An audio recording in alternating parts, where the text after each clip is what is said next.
जब ऐसे चिकने चेहरे तो कैसे न नजर फिसले, तो कैसे न साला मैं तो सांप बन गया। न्यूज़ मिरर देखने वाले सभी दोस्तों को मेरा नमस्कार। प्यारे दोस्तों, आज एक आप ऐसा अफसाना सुनोगे जिसको सुनकर आप हैरान हुए बिना नहीं रह सकोगे। दोस्तों, आज बात करूंगा एक्टर आजम की, ट्रेजेडी किंग की और अभिनय के मुगले आजम की, जिसने 5 दशकों तक सिर्फ 61 फिल्मों में काम किया, लेकिन नाम इतना बड़ा कि पूरी इंडस्ट्री जल उठी। लेकिन क्या तुम जानते हो, इस लेजेंड के नाम पर लगा सबसे बड़ा दाग पाकिस्तानी जासूस होने का आरोप। क्या वो सच में देश के गद्दार थे या बस एक सेकुलर इंसान?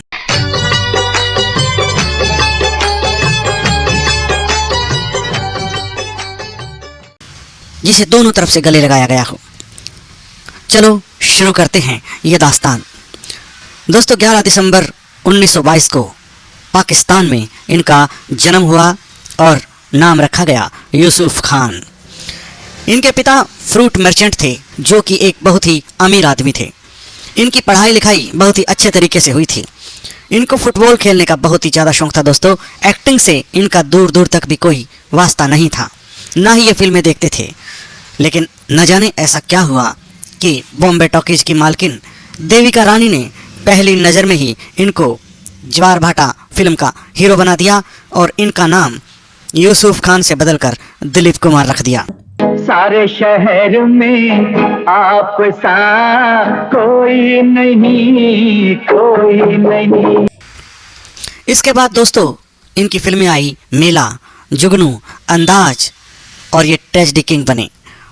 मुगले आजम, देवदास जैसी फिल्मों ने इनको ट्रेजेडी किंग बना दिया। पाकिस्तान में भी इनके करोड़ों फैंस बने। लेकिन ये ग्लैमर के पीछे छिपी कितनी कड़वी सच्चाइयां हैं जो आज आपको सुनने को मिलेंगी। कौन कमबख्त है जो बर्दाश्त करने के लिए पीता है?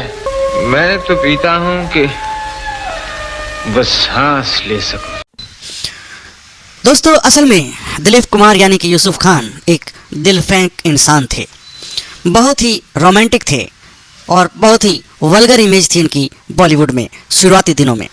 दोस्तों, एक घटना है कि ये सुरैया के साथ एक फिल्म कर रहे थे और इस फिल्म का नाम था जानवर। दोस्तों, इस फिल्म में एक सांप काटने का सीन था और जहर चूसना था। तो कहते हैं दोस्तों, जो शूट कुछ घंटों में ख़त्म होना था, दिलीप कुमार ने उसको 4 दिन तक जारी रखा। रीटेक पे रीटेक करवाते चले गए और बार बार वहाँ से जहर चूसने के बहाने वल्गैरिटी करते रहे। ये देखकर सुरैया का गुस्सा फूट पड़ा और उन्होंने इनको बहुत ही भला बुरा कहा और ये भी कहा कि आज के बाद मैं तुम्हारे साथ कोई भी फिल्म नहीं करूँगी। और उन्होंने किया भी ऐसा। कभी भी उन्होंने दोबारा दिलीप कुमार के साथ कोई फिल्म नहीं की, जबकि देवानंद के साथ उनकी जोड़ी मशहूर हुई और दोनों एक दूसरे के प्यार में पड़े। और देवानंद और सुरैया का प्यार देखकर भीतर ही भीतर ये इंसान जलता था। इसके अलावा दोस्तों, मधुबाला से भी अफेयर चला, कामनी कौशल से भी अफेयर चला और भी ना जाने कितनी हीरोइनों से इनके अफेयर चलते रहे। दोस्तों, 1966 में 44 साल की उम्र में 22 साल की सायरा बानो से इन्होंने शादी की और शादी के बाद भी इनका अफेयर चला। दोस्तों, हैदराबाद में रहने वाली आसमा नाम की एक औरत से इन्होंने शादी की और 2 साल उनके साथ रहे और बाद में फिर शायरा बानो के पास वापस आए और उनसे फिर से शादी की। कहीं भूल से तू न समझ बैठे कि मैं तुझसे मोहब्बत दोस्तों, करता। 1960 में दिलीप कुमार की प्रोडक्शन कंपनी सिटीजन फिल्म्स के एक एम्प्लॉय को कोलकाता पुलिस ने पाकिस्तानी जासूस होने के आरोप में गिरफ्तार किया था। उसकी डायरी में मिले बहुत सारे नाम थे और उन नामों में से एक नाम था दिलीप कुमार का। दोस्तों, अफवाहें फैल गई। वो पाकिस्तान बार बार जाते थे, सीक्रेट मीटिंग्स करते थे। कुछ रिपोर्ट्स कहती हैं कि वो पाकिस्तानी रेडियो भी सुनते थे, जो भारत में उस समय बैन था।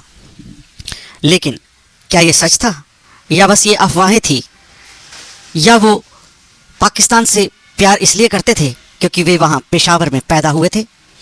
दोस्तों, फिर 1998 में पाकिस्तान ने उन्हें एक अवार्ड दिया, निशान-ए-इम्तियाज। पाकिस्तान का दूसरा सबसे बड़ा सिविलियन अवार्ड है ये, और इन्होंने उस अवार्ड को खुशी खुशी ग्रहण किया। उस समय की पार्टी शिवसेना ने इसका विरोध किया और उनको कहा कि अवार्ड को वापस करो, नहीं तो पाकिस्तान जाओ।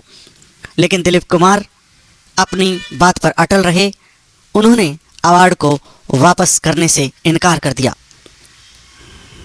और उस समय के प्राइम मिनिस्टर अटल बिहारी वाजपेयी ने कहा था, हमें दिलीप कुमार की देशभक्ति पर कोई शक नहीं है।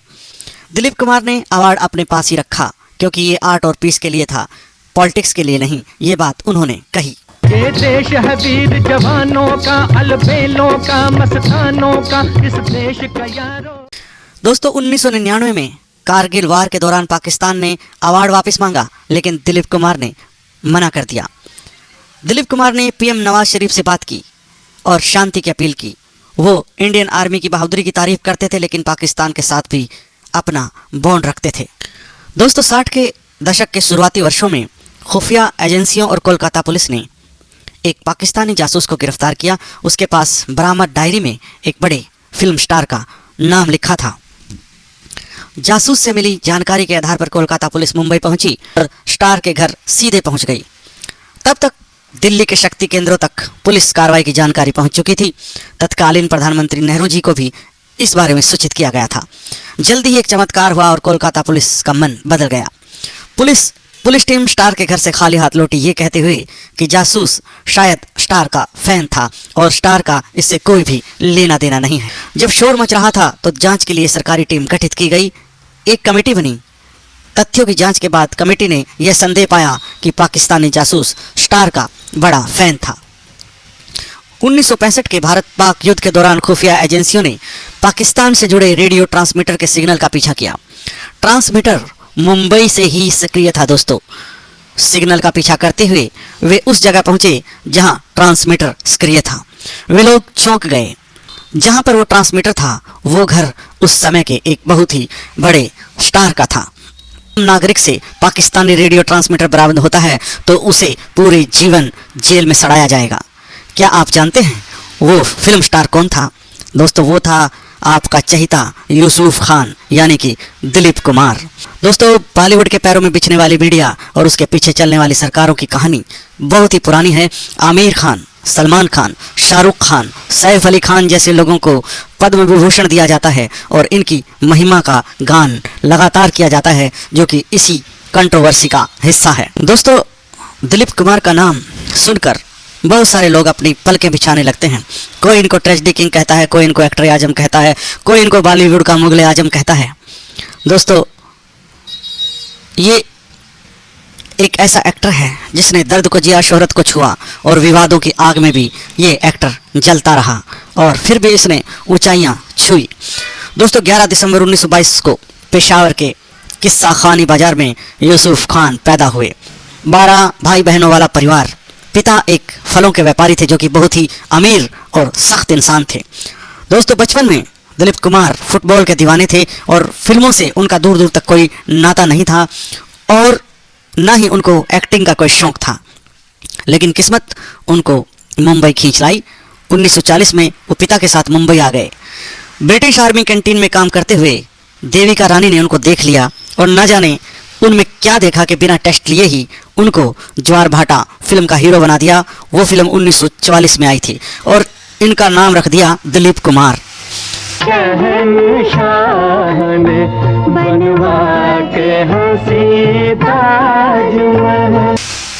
यूसुफ खान से इनको दिलीप कुमार बना दिया गया।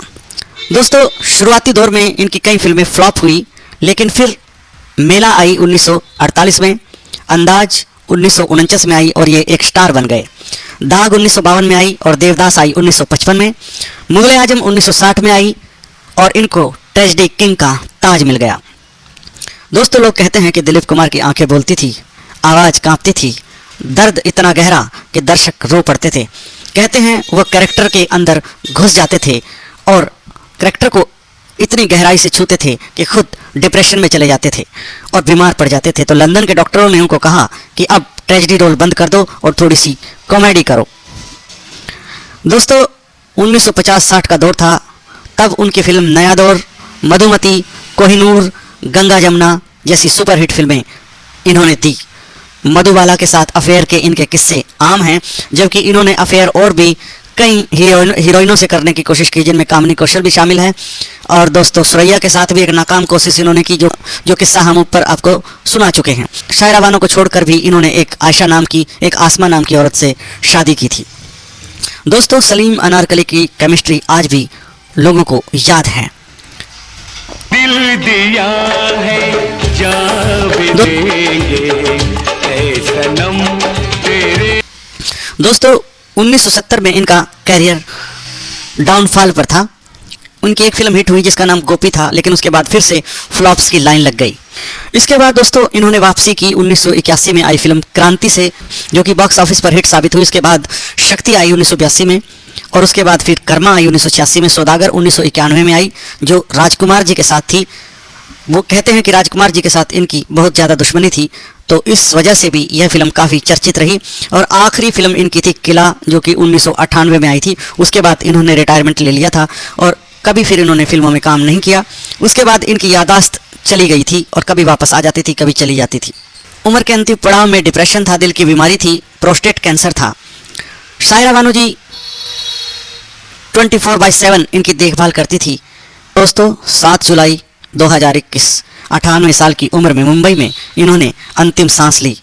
दुनिया रोई, लेकिन वो चले गए दर्द लेकर, सम्मान लेकर और कुछ कंट्रोवर्सी लेकर। ट्रेजेडी रोल से दोस्तों ये डिप्रेशन में चले गए थे। बहुत सारी फिल्में फ्लॉप भी हुई। विवादों की आग में भी ये झुलसे, जासूसी के आरोप भी इनके ऊपर लगे। इनको दोस्तों अभिनय सम्राट, दादा साहब फाल्के, पद्म विभूषण जैसे अवार्ड मिले। इनको मेथड एक्टिंग का स्कूल माना गया, मेथड एक्टिंग का जनक माना गया। ये वो पहले एक्टर थे जिन्होंने दर्द को जी के दिखाया और दर्शकों को भी अपने साथ रुलाया।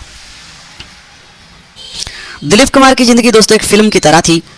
शुरुआत में संघर्ष का तूफान, बीच में शोहरत का सूरज, फिर दर्द की काली रात और अंत में सम्मान की रोशनी।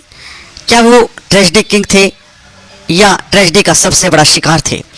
क्या वो सेकुलर लेजेंड थे या विवादों की आग में जले हुए एक शिकार? दोस्तों कमेंट में बताओ उनकी सबसे अच्छी फिल्म आपको कौन सी लगती थी। प्यारे मित्रों, आपको ये पोस्ट कैसी लगी? यदि अच्छी लगी हो तो चैनल को सब्सक्राइब करना बिल्कुल भी ना भूलें। फिर मिलते हैं किसी ऐसी पोस्ट के साथ, तब तक रखिएगा अपना और अपनों का ख्याल। जय हिंद, जय भारत दोस्तों। जब ऐसे चिकने चेहरे तो कैसे न नजर फिसले, तो कैसे न साला मैं तो सांप बन गया सारे शहर में, आप सा कोई नहीं, कोई नहीं।